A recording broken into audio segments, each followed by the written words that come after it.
No. Hitting the news. Hitting the news. What's the news? A conversation. Briefing fun of information. We'll wait. We hope we'll amuse.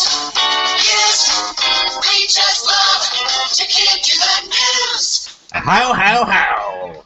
Hey, boys and girls, moms and dads, it is time once again for the Kidders. It's a group of comedians who give you everything you need to know about world events in just a few minutes. We're missing one of our Kidders today who is AWOL, which I don't know what that stands for, but it means he's not here. But we do have the rest of us, all the way from Indiana, the Aristotle of comedy, Mr. Tim Slagle. Hey, this is now another time that I've avoided the draft. The NFL draft, no doubt. Yeah, you know the interesting thing is back when I was a kid, you would pretend you were gay to avoid the draft. Now he expected to be taken in the first round before he was gay. What the heck is going on with that? And then we have from beautiful downtown Chicago, the head of the nuns, the chief of the convent, Vicki Quaife, who is our spiritual and ethical and menu advisor. Hey, Vicki. Well, welcome. Thank you so much. And I hope everyone had a great Mother's Day out there. And, you know, and the big mother in the sky, I'm sure, is looking for Dobie. Looking for Dobie. I've never heard God referred to as the big mother before. I think that's something Shaq named him. And I spent the weekend at a drag race. I'd never been to one before. Like everybody else, I always thought it was men in party gowns and high heels running around the track, but it was real fuel dragsters, and I was in the pit with a friend of mine who owns the car, and it was very, very cool. It's not nearly as simple as I thought it was. Just step on the gas and go straight. There was a lot to it. So you were there all day, Sunday, Sunday, Sunday. Absolutely, yes, I was. And I guess the best way to describe it is it's about 8 hours of boredom followed by 10 seconds of sheer terror. But speaking of sheer terror, we've had sheer terror happen all over the world, and it's just kind of funny in some places. Let's start out in beautiful Templeton, Iowa, where the Rye Pork project is going on. There's a couple of guys who have taken their pigs and they're feeding them Templeton rye mash, the stuff they make whiskey out of, in hopes that they get pigs that taste like whiskey. What do you think about that, Tim? Well, if it's a murder of crows and a pot of dolphins, what do you call 25 pigs fed nothing but whiskey? A sorority.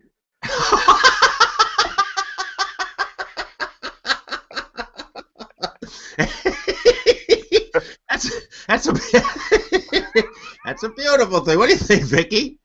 You know what? This pork thing is getting way out of hand. I understand some of the Catholic churches are starting to flavor their hosts in bacon.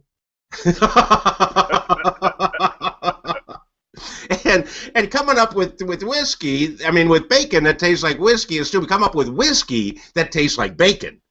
And then you got a breakfast. In my house, the host has quite often been flavored with whiskey. And bacon. Yeah, because you don't get to drink the wine, do you? The priest always drinks the wine in Catholicism. No? When's the last time? Hey, heathen boy.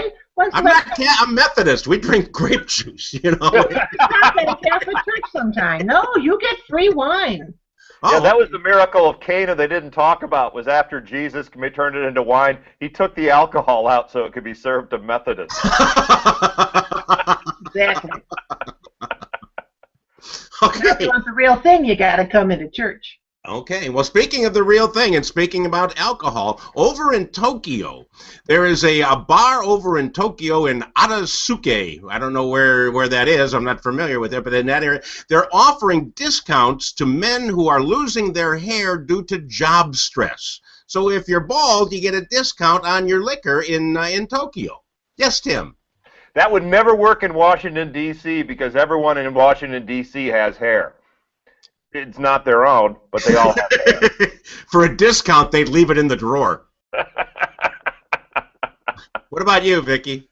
I think it's time to bring the Telly Savalas look back. I could see everybody in the bar, and once everybody is Telly Savalas, nobody gets a discount. I believe they call him Terry Savalas over there, but I'm not sure.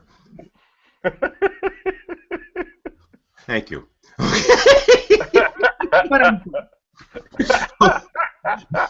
Now here's the weirdest story of the week. In Louisiana, an inmate was trying to smuggle a cell phone into jail. So he secreted it on himself for lack of a better term, in his butthole. He stuck a cell phone in his butt, and they found it on the scanner. And you know, that's a weird way to smuggle anything. What do you think, Tim? The most amazing part, it was a Galaxy Mega. I mean, you know, let's say this is your butthole, or perhaps this. This is my cell phone. I don't know what you have to do to get that in there, and who in the right mind would want to use that phone? Vicki, what do you think? I think one more miracle, and that guy's on his road to sainthood. It's also, and Tim, you had your hand up? Yeah, because, you know, up until this point, if you could do 4 bars, it just meant you had a talented sphincter. Now the guy's even talking out his ass, which is a nice thing.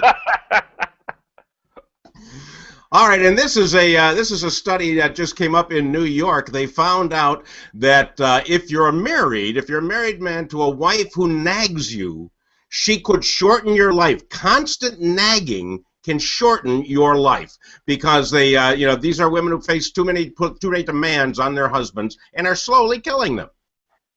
How about you, Tim? What do you think? Well, actually, the study took a real long time to complete because in order for it to be properly controlled, they had to find a husband that was not nagged. They needed a control subject.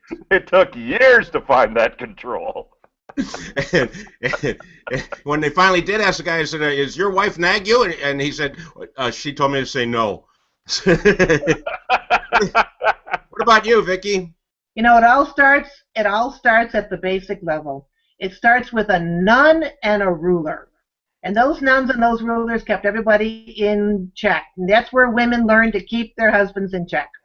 So this study, you can toss that out the window. Toss it out the window. Instead, use the ruler and just mock him by saying, "That's not 6 inches," you know.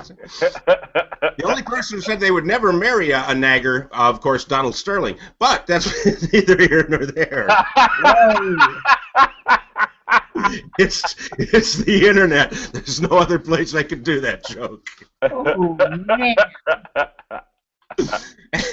And you have to listen sometime to it. It's an old oh, now his name forgets me. The guy that dressed up like the guy dressed up like a woman, and he was the devil made me do it.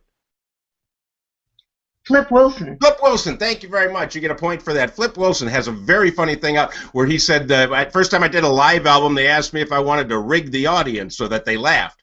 He said, no, and the guy that did it was a rigger. And I ain't working with no rigger. And it goes on and on like that. It's incredibly funny piece by Flip Wilson. All right, we got time for one final question. It's springtime. It's time to plant. What are you planting in your garden this year and why? Vicki, how about you? Plant dandelions. You're gonna plant. Tim's gonna plant dandelions. Why are you doing that? It's the only thing I've never had any problem. Nope. It's the only thing I've been able to grow. Flip Wilson. How about you, Vicki? What are you planting?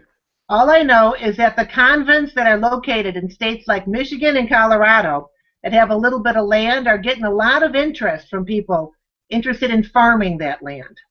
What are they going to plant? My guess would be cucumbers. Yeah. Well, I don't think you can smoke that, but go ahead and try.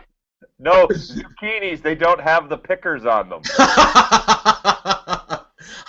I'm going to plant Cheerios in the hopes of growing bagels. So we'll see how that works out.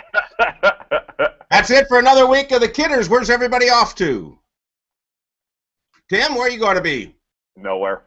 Nowhere. All right. That's a good place right about now. Maybe you'll run into Dobie out there and pick up on you. Well, you're all welcome to come to the Royal George Theater every weekend. We're doing Bible bingo, late night catechism. Gotta come, Tim. You got nothing to do. Come on.